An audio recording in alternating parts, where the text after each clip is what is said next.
ครับดินแดนล้านนาในสมัยโบราณนั้นนะครับมันกว้างใหญ่ไพศาลนะครับนับตั้งแต่สุโขทัยนี่นะครับไปปูนนะครับไปถึง12ปนาบดนะครับเมืองจีนบดนะครับนี่นะครับมันเป็นแคว้นล้านนาสมัยโบราณนะครับมันมีเผ่าพันธุ์ที่อาศัยอยู่ในแคว้นนี้เนี่ยก็คือหมู่ไตยวนนะครับไตลั่วไตลือนะครับไตเขินนะครับไตยองนะครับเห็นไหมมีอยู่4-5เผ่าพันธุ์นะครับอาศัยอยู่ที่นี่นะครับภาษาอู้นั่นก็ฟังกันหูเรื่องนะครับมันจะพิดเพี้ยนสำเนียงกันไปนิดๆนะครับมันก็ยังฟังหูเรื่องนะแต่ภาษาเขียนนะเพื่อนจะใช้ภาษาเดียวกันนะครับอักขระเดียวกันนะครับเขียนนะครับส่วนใหญ่แล้วก็จะเขียนเหมือนกันเนาะครับมันก็จะมีบางคำเนาะครับที่ว่านิยมเขียนกันแตกต่างกันไปนะครับมาจนถึงปัจจุบันนี้นะครับเมื่อถ่ายทอดมาถึงลูกหลานเลนโลนหลายเจนแล้วนะครับ5-6เจนแล้วมันก็ยังว่านะครับมันก็เพื่อก็ถ่ายทอดกันมาตามสายเนาะครับพอดีมาปัจจุบันนี่มันมารวมกันมาโห่กันนะครับมันก็เลยเพราะว่าคนนั้นเฮียนอาจารย์นี่คนนี้เฮียนอาจารย์นั้นมันเปิดถ่ายทอดมากันเป็นอย่างนั้นนะครับมันก็บางครั้งมันก็จะแตกต่างกันนิดๆนะครับมันก็เขาจะไปว่าไอ้คนนั้นเขียนผิดคนนั้นเขียนถูกก็ไม่ได้นะครับสมัยปัจจุบันนี่นะครับเขามาวิเคราะห์กันเลยนะครับมาว่าภาษาละนานั่นน่ะเปิ้นอย่าเขียนกรรมที่มันเขียนแตกต่างกันนั่นนะครับมันจะเขียนกันได้หลายแบบกันได้อย่างไรนะครับตาเอาตามหลักภาษาละนาเลยนะครับเขาก็ว่ากันเลยนะกรรมนี้วันนี้มันจะมาถึงคำว่ากรรมนะครับกรรมนะครับกรรมนะครับกรรมคอ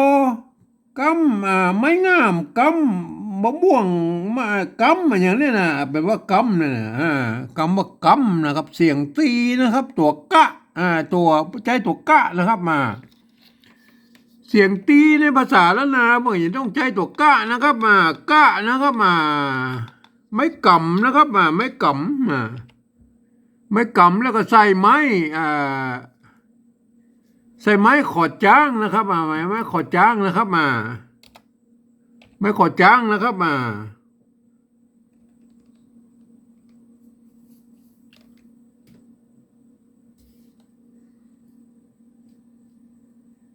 ไม้กำแล้วใส่ไม้ขอดจ้างนะครับ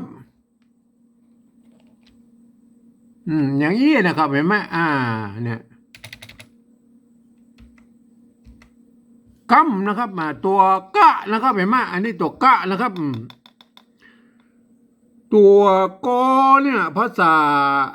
ละนาแล้วมันมี2ตัวนะครับตัวกะกับตัวกะนะครับตัวกะนะครับเปิ้นจะใช้ใน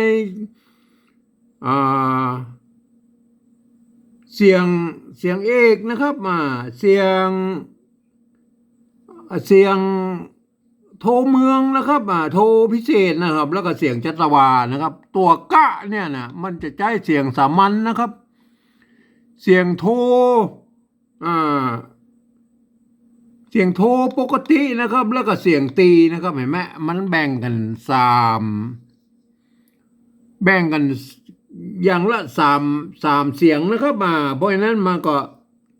คำนี้มันเป็นเสียงตีนะครับจะต้องใช้ตัวกะนะครับอักษรต่ำนะครับเห็นไหมอักษรต่ำนะครับตัวกะอักษรสูงนะครับเห็นไหมมันแบ่งกันอย่างนี้นะครับกัมนะครับเนี่ยกัมนะครับอ่านว่ากัมนะครับทีนี้ยุคต่อมาเนี่ยหลังๆเนี่ยเปิ้นก็เปิ้นจะใช้ตัวละมากำคล้ายๆกับภาษาไทยนะครับแต่เปิ้นอ่านบ่ออกเสียงนะเปิ้นใช้ตัวละมากำอย่างนี้นะครับเห็นไหมเห็นไหมอันนี้กำในภาษายุคหลังๆต่อมาเปิ้นใช้เห็นไหมเอาตัวละมากำอย่างนี้นะครับเห็นไหมตัวละเนี่ยเห็นไหมตัวละเนี่ย เปิ้นบอกเสียงนะครับในภาษาละนาเนี่ยเปิ้นเอามากำไว้เฉยๆนะครับอย่างเช่นตัวอย่างเงี้ยนะครับในภาษาเคยหันอยู่บ่อยๆนะครับไม่ฮะในหลักการของภาษาละนาเนี่ยเปิ้นเนี่ยเปิ้นเขียนไว้อย่างนี้นะครับบ่ใจมาลานะครับบ่ใจมาลานะครับอันเนี้ยเปิ้นบานออกเสียงแล้วเปิ้นมากำไว้เฉยๆนะอ่านว่าม้านะครับเห็นไหมม้าเห็นไหมอันนี้ก็คือหลักการของภาษาละนาเปิ้นอย่างนี้อ่านว่าม้านะครับเห็นไหมอันนี้นะครับอันนี้อ่านว่ากำนะครับบ่ใช่คลำนะครับท่านจะไปหลงอ่านผิดนะครับอ่านว่ากำนะครับทีนี้มาแถมตัวสุดท้ายแล้วครับอันนี้ในยุคเนี่ยมันจะเขียนอย่างนี้ถูกนะครับในยุคต่อมาแถมในข้าวหงหินนะครับผมไปเจอนะครับเพื่อเข้าใจกันอย่างนี้นะครับใจตัวหางละเนี่ยเนี่ยละเป็นหางละเนี่ยนะครับมาเขียนนะครับเห็นไหมอย่างนี้ก็มีนะครับเห็นไหมอย่างนี้เขียนนี้ก็มีนะครับเห็นไหมมันเปิ้นใจหางไล่ก็มียังกำนะครับเห็นไหมอันนี้ก็อ่านว่ากำเหมือนกันนะครับเปิ้นจะใจหลายตัวนะก็หางละเนี่ยยังไก่เนี่ยไก่ไก่นะไก่เนี่ยว่าใจหางละก็มีนะครับใจหลายตัวนะครับเนี่ยไหนมาเปิ้นก็เขียนอย่างอี้ก็มีนะครับเพราะฉะนั้นเขาไปว่าอย่างนี้เขียนผิดนี่เขียนถูกแล้วในสมัยปัจจุบันเนี่ยเปิ้นกำหนดว่าตัวละนี่ควรจะเป็นตัวกั้มนะครับตัวหางละนี่ควรจะเป็นตัวสะกดนะครับแต่มันก็มีบางกลุ่มนะที่เปิ้นโอ้กันอย่างอี้นะครับแต่โบราณเปิ้นบ่ถือนะครับเปิ้นบ่ถือเปิ้นเขียนเอากำได้หมดนะครับเปิ้นเยอะเปิ้นก็ถือนะครับเฮาก็ว่ากันนี้นะครับมาตามเหตุผลนะครับที่เจอมานะครับเพราะนั้นการเขียนภาษาละนาไอ้คำว่ากำเนี่ยมันก็จะเขียนได้อยู่3แบบนะครับกำตัวแรกนี่เห็นไหมกำธรรมดานะครับกำตัวที่2นี่คือตัวละมาเอาตัวละน้อยมาใส่นะครับมาใส่ก็คือมาควบกำเนี่ยแต่มาอ่านออกเสียงนะครับอ่านว่ากำเฉยๆนะครับตัวที่3เนี่ยก็คือเอาหางละมาเขียนใส่นะครับมากำนะเห็นไหมไม่ใช่ตัวสะกดนะครับเห็นไหมอันนี้ก็มีเจอในของโบราณก็มีนะครับกำนะครับเห็นไหมเขียนได้3แบบนะครับทีนี้เฮามาอู้ถึงภาษาปริวัติเลยนะครับการปริวัติภาษาละนานั่นเขาจะไปขยายความเมื่อคนอื่นเปิ้นได้หู้ได้หันโดยเนี่ยนะครับมันก็ยากนะครับเพราะว่าภาษาละนาเป็นภาษาที่มันตายไปแล้วนะครับมันตายไปแล้วนะครับมันบ่ได้ใจมาเมินแล้วนะครับเพราะว่ามันบ่ใจในทางราชการนะครับเพราะฉะนั้นเฮาพยายามรุ่นหลังๆนี่เฮาก็จะพยายามกันตุติตุ้มติ้มกันไว้นะครับเพราะว่ามันเขาจะเอาภาษาไทยนะครับภาษาไทยเนี่ยมาเขียนเนี่ยเพราะว่าเป็นภาษาที่เป็นรากเหง้าที่มันมาจากพ่อขุนรามคำแหงเหมือนกันนะครับมันเก้าเหง้ามันมาจากนั้นนะครับภาษาปะละวะภาษาพระขามนั่นนะครับภาษาสุโขทัยนะครับในยุค3 กษัตริย์นะครับเพราะฉะนั้นเมื่อมันมาจากรากเหง้าเดียวกันเขาก็ใช้ภาษาไทยมาเขียนมันจะใกล้เคียงที่สุดนะแต่มันก็ยังว่านะครับภาษาไทยนะมันเป็นระบบเมื่อเอาไปเป็นภาษาอโยธยาแล้วนะมันเป็นระบบ5 เสียงนะครับอันภาษาละนาเนี่ยมันแตกมาเหง้ามาทั้งหลังมาเป็นภาษาละนานั่นแหละมันเป็นระบบ6 เสียงนะครับเห็นไหมการที่จะเอาภาษาไทยมาเขียน5 เสียงเนี่ยมาเขียนระบบ6 เสียงของภาษาละนานั้นมันก็ยังว่ามันยุ่งยากพอสมควรนะครับมันมาตัดมาตรงเสียงเปิ้นนะครับเพราะนั้นก็สมัยนี้มันก็ต่างคนต่างเขียนนะครับต่างคนต่างว่ากันไปนะครับมันก็ โมโหจะว่าใดนะครับมันเป็นสิทธิของแต่ละบุคคลนะครับ แต่ผมเองนั้นผมได้ใจหลักการของสภาวัฒนธรรมมหาวิทยาลัยเชียงใหม่นะครับเปิ้นตกลงกันไว้เมื่อปลายปี28นะครับเปิ้นตกลงกันไว้ว่าในการปริวัติภาษาธรรมละนานั้นน่ะก็ทำได้อยู่3แบบหรือ3ระดับนะครับมันก็คือแบบที่1นะเปิ้นจะเอาไว้ในการเขียนลักษณะทอดลักษิลาจารึกหรือเอกสารสำคัญนะครับอันนี้ครับบอกถึงแล้วนะครับอันนี้เปิ้นจะเอามาทุกไม้ทุกอักษรตึกเครื่องหมายแล้วแต่นะเอาแบบที่2นะครับแบบที่2นั่นก็คือการยืมเอาอักษรไทยนะครับมาปรับเทียบเพื่อเป็นอักษรล้านนานะครับแล้วประกอบกรรมขึ้นมากับแบบภาษาไทยนะครับคือมันหน้าตาบันแบบภาษาไทยนะครับมีการบูรณะกำชับโดยนะครับถ้าสระหรือไม้เนี่ยมันบัดต้องมันมาเหมือนกันนะครับก็เอาภาษาไทยเป็นหลักนะครับก็หน้าตามันแบบไทยๆแต่เวลาอ่านแล้วท่านจะต้องมีความรู้กับภาษาละนานะครับต้องนึกเสียว่าไอ้ตัวที่หันนั่นเป็นอักษรละนานะครับอย่างเช่นอย่างตัวนี้นะครับตัวคอควายเนี่ยมาเทียบมาเป็นตัวกะนะครับเพราะฉะนั้นต้องนึกถึงว่าตัวนี้มันเป็นตัวกะนะครับไม่ใช่ตัวคอควายนะครับตัวกะนะครับตัวกะอย่างเงี้ยมันจะต้องออกเสียงกอนะครับกะนะครับไม่ใช่คอนะครับเรามาดูเลยนะครับเวลาเขาแบบที่3แล้วก็อู้กำนะครับกำนะครับกำเอาตัวคอควายเนี่ยมาเทียบเป็นตัวกะนะครับตัวกะนะครับเห็นไหมกำนะครับไม้ก่อจ้างนะครับไม้ก่อจ้างไม้กำนะครับไม้กำไม้กำกับสระอำเนี่ยเห็นไหมเนี่ยเขียนว่าอย่างเงี้ยนะครับเขียนว่าคำเนี่ยนะคนทั่วไปมันก็จะอ่านว่าคำนะครับทั่วไปนะบัดใจนะครับก็ต้องเรียนหูภาษาละนามานะครับว่าอ๋อไอตัวนี้มันตัวกะนะครับไม้ก่อจ้างนะครับไม้กำนะครับอ่านว่ากำนะครับอ่านว่ากำนะครับแม่ท่านไอคนทั่วไปบ่สามารถเข้ามาอ่านได้นะครับท่านจะต้องเรียนภาษาละนามาก่อนนะครับถึงจะอ่านได้นะครับอันนี้แบบมันเอาเปิ้นเอาไว้อย่างละครับอันนี้เปิ้นเอาไว้ว่านะครับเพื่อภาษาละนาทั้งบนเปิ้นหายไปนะครับเปิ้นก็จะเอาภาษาอันนี้เนี่ยภาษาปริวัติแบบที่2เนี่ยแบกกลับไปปริวัติกลับไปเป็นภาษาละนาเบื้องต้นได้นะเห็นไหมอันนี้มันคือประโยชน์ของแบบที่2นะครับเขียนไว้เขียนไว้ให้ดูเฉยๆนะครับเหมือนให้อ่านนะครับคนทั่วไปเหมือนได้อ่านนะครับเหมือนจะอ่านนะครับคนทั่วไปจะต้องอ่านก็อ่านในแบบที่3ปุ๊บนะครับเห็นไหมเอาละครับเอาตัวที่2นะครับตัวกะนะครับกั้มกับรอตัวละนะครับก่อนรอลิงเนี่ยเราเห็นไหมรอลิงเห็นไหมกั้มนะตัวกั้มเนี่ยเขียนว่าคลัมนะครับเขียนว่าคลัมนะครับแต่เวลาอ่านนะก็ต้องนึกถึง